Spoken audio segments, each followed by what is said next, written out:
Nicolas mesure 73 cm. Il pèse 11 kg. Ce corps l'handicape, mais il ne le sait pas. Nicolas est un enfant. Lorsqu'il sera plus grand, il sera musicien ou vétérinaire.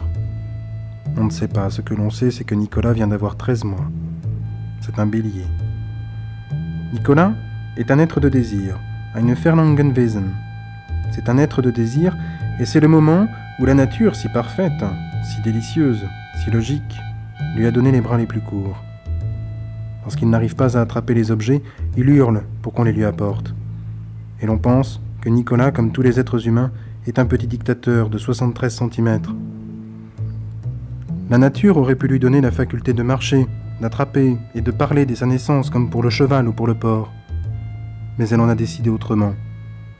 Aussi Nicolas devra-t-il élaborer des stratégies afin d'obtenir le fruit de ses désirs. Des stratégies de plus en plus savantes, de plus en plus sophistiquées, qui généreront du même coup des désirs de plus en plus savants, de plus en plus sophistiqués. Voici Peter Bormann. Peter a 43 ans et mesure 1,91 m. Assouvir ses désirs, comprendre ses désirs, développer et multiplier ses désirs, Peter en a fait son métier, à la différence de tous les autres animaux.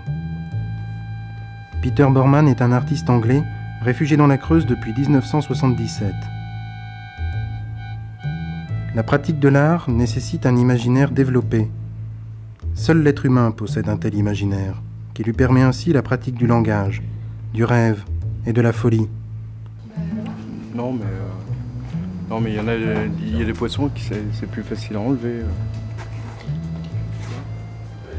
Par exemple, les oursins, il n'y a pas d'arête. De la même manière qu'il n'y a pas d'arête dans les oursins, il n'existe pas de dauphin paranoïaque ou schizophrène. Un dauphin qui se prendrait pour un poulpe, un thon ou pire encore, un artiste plasticien pluridisciplinaire, contemporain. Parce qu'un dauphin ignore jusqu'à l'existence même de l'art.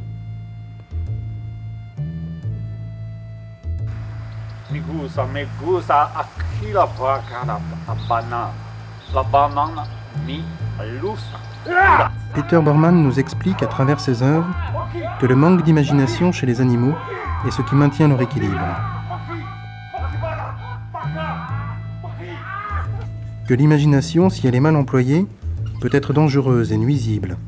Elle peut provoquer chez la femme des désirs qu'elle ne pourra jamais satisfaire. L'imagination la conduira vers la frustration, la violence, la folie et la perversion. Si l'homme, comme beaucoup d'animaux, prend plaisir à faire souffrir l'autre, pour rien, gratuitement. Il est le seul, par contre, à prendre du plaisir en se faisant souffrir lui-même.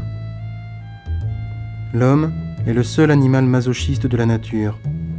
Aucune souris n'irait par plaisir se jeter dans les griffes d'un chat. Tout cela, Peter le sait.